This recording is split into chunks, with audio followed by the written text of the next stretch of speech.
Meditando la Biblia en un año, con el pastor Alex Figueroa.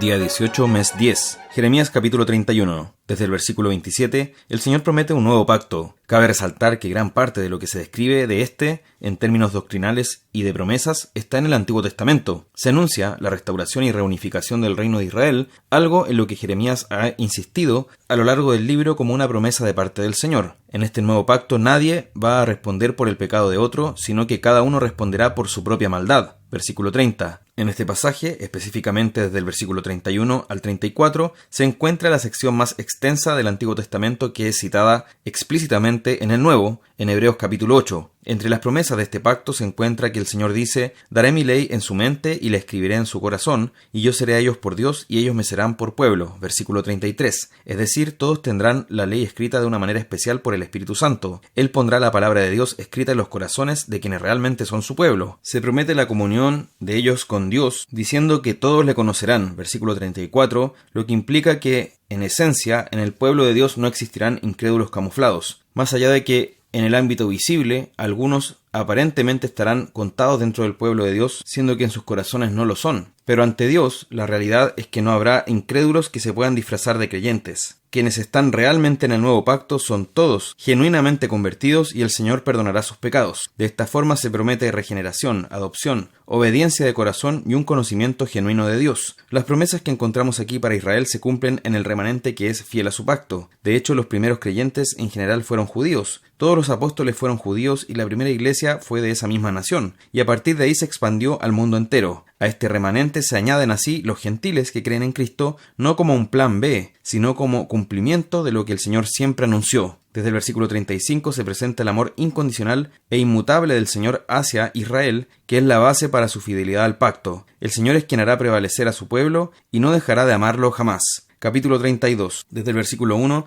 el profeta Jeremías fue encarcelado por orden del rey Sedequías, luego de que Jeremías profetizó contra la ciudad. Este rey fue el último que ocupó el trono de David físicamente como rey de Judá. Pese a que Jeremías estaba preso y a toda la amenaza que se cernía sobre esta ciudad, que se encontraba sitiada por Nabucodonosor, el Señor mandó a un hombre llamado Hanameel, quien era hijo del tío de Jeremías, el cual vendió al profeta una heredad, una tierra, en un lugar que estaba siendo invadido por un ejército extranjero y que estaba pronto a ser arrasado. En aquel contexto era impensado comprar tierras bajo esas condiciones. Sin embargo, el Señor hizo que Jeremías las comprara, versículo 9, lo que demostraba la certeza de la restauración futura de Israel después de que se cumpliera el tiempo de su cautiverio. Desde el versículo 16, el profeta elevó una oración a Dios alabándolo por su poder, bondad y sabiduría, con palabras que lo reconocen como creador, soberano de todos y misericordioso con su pueblo, pero añade que este pueblo lo ha desobedecido y ha sido rebelde contra él, versículo 23. De modo que su castigo es justo, es decir, confiesa también los pecados de su pueblo. Jeremías queda consternado, pues no entiende cómo es posible que Dios le haga comprar una tierra. Sin embargo, el Señor le hace ver que Él es Dios de toda carne, versículo 27, es decir, es Dios sobre todas las cosas y para Él no hay nada difícil. Desde el versículo 26, Dios usa a Babilonia y Nabucodonosor como instrumentos de juicio contra un pueblo que persiste en rebelarse y en provocarlo a ira. Detalla los pecados con que Israel pecó contra Él, exponiendo así su acusación contra este pueblo y los fundamentos de ella. Desde el versículo 36, el Señor haría retornar a los cautivos a pesar de la maldad de Israel y de su rebelión. Él los reuniría, versículo 37, y les daría un corazón para que le amen y anden delante de él, versículo 39. Hará con ellos pacto eterno y se alegrará haciéndoles bien, versículo 41. Cumplirá las palabras que ha prometido y traerá bien sobre su pueblo. Notemos que no hay promesa de retorno a la tierra sin restauración de la verdadera piedad y adoración. Todo esto se cumple en el nuevo pacto con la venida de Jesús, con la conversión de los judíos que lo siguieron y con la apertura de la salvación a los gentiles, quienes se unen a este Israel de Dios como se injertan las ramas del olivo silvestre en el olivo bueno, Romanos 11. Es decir, venimos a ser conciudadanos de los santos. Este Israel se revela como el verdadero Israel, el espiritual, el remanente, el Israel que es de la fe. Ese es el genuino Israel. El Israel incrédulo termina condenado al igual que los gentiles incrédulos. Por tanto, lo definitivo no es nuestra etnia, sino la fe que hay en nuestros corazones. Salmo 88. Encontramos un salmo de Hemán Esraíta. Desde el versículo 1, el salmista inicia con un clamor desde la aflicción. Destaca que ha sido insistente en su ruego y pide al Señor que lo escuche por misericordia. Habrá momentos en nuestra vida cristiana en que el Señor parecerá no responder. En esos instantes no debemos desistir, sino seguir clamando, pues Dios está tratando con nuestra alma y ciertamente responderá. Desde el versículo 2, el salmista se describe como en una fosa de aflicción, donde hay dolor en su cuerpo, probablemente por alguna enfermedad, pero ante todo en su alma está hastiada de males y está sufriendo un gran dolor, siendo apartado incluso de sus amistades. Desde el versículo 10, el salmista presenta preguntas existenciales a Dios que reflejan un ruego para ser vivificado y volver a disfrutar de la bendición y el favor del Señor. Cuando este tipo de preguntas nos asaltan, debemos llevarlas ante la presencia del Señor en oración, tal como hace este salmista. Desde el versículo 13 culmina con una súplica por el auxilio del Señor que parece no llegar. No encontraremos ayuda en esta tierra, nuestra única esperanza debe estar puesta en el Señor. Este es un salmo particular porque es el único en que se expresa lamento, pero finalmente no hay una expresión que haga notar que se encontró el consuelo, como ocurre con los otros salmos de angustia. Esto es importante tener en cuenta porque habrá momentos en nuestra vida en que experimentaremos un lamento y una aflicción muy profundas, que hará parecer que hemos sido apartados del favor de Dios. El autor Philip Yancey habla de una persona que estaba muy enferma en sus últimos días de vida y que luchaba intensamente para encontrar consuelo en medio de su angustia, habiendo servido al Señor durante toda su vida. Pero esa persona encontró un consuelo muy grande en salmos como este. Dice, aún en sus momentos más llenos de dudas, encontraba consuelo en el hecho de que algunas de las personas favoritas de Dios habían batallado con los mismos demonios. Aprendió que los brazos del Señor son largos y abrazan a aquellos que Él ama, no solamente en momentos de prosperidad y alegría, sino especialmente en momentos de tormento. Fin de la cita. Por el contrario, actualmente nos encontramos con una mentalidad exitista en cuanto a la fe, pues aparentemente el único modo posible de pensar para el creyente es una felicidad artificial y vacía, donde siempre hay que decir que se está bien, aunque la realidad sea muy distinta. Se tiende a ocultar el verdadero estado para que otros no piensen mal, ya que las circunstancias difíciles se asocian a estar en pecado o lejos de Dios. Sin embargo, ocurre todo lo contrario en los salmos. Esta es una de las ocasiones donde vemos a alguien expresando lamento tras lamento. Asimismo, el canal correcto para expresar esos lamentos es llevarlos al Señor, porque Él es el único que puede confortar nuestra alma. Este salmo refleja en último término a Cristo en el Calvario, pues tal como observamos también en el Salmo 22, Él no fue consolado, sino que llevó ahí nuestra maldad, no solo en el sentido físico, sino que también su alma fue afligida hasta el extremo, comenzando esa angustia de muerte incluso desde Getsemaní. Por ello, al ver este salmo debemos conmovernos por los sufrimientos del Hijo de Dios, porque Él no tuvo pecado, sin embargo experimentó el desamparo divino en su máximo grado y lo hizo por nosotros. A su vez, debemos recordar que esos sufrimientos nos salvan y entender que si nuestro Salvador sufrió de tal manera, es un sumo sacerdote que puede compadecerse e identificarse con nosotros porque también vivió ese padecimiento. Proverbios capítulo 25, versículo 20. Es un acto inoportuno y dañino motivar aún más la tristeza del corazón afligido. Esta acción sería comparable a aquel que está desanimado y escucha canciones tristes para profundizar su desánimo, o aquel que ve a otro triste y motiva aún más la melancolía y la nostalgia de esa persona. Por consiguiente, debemos tener cuidado para no profundizar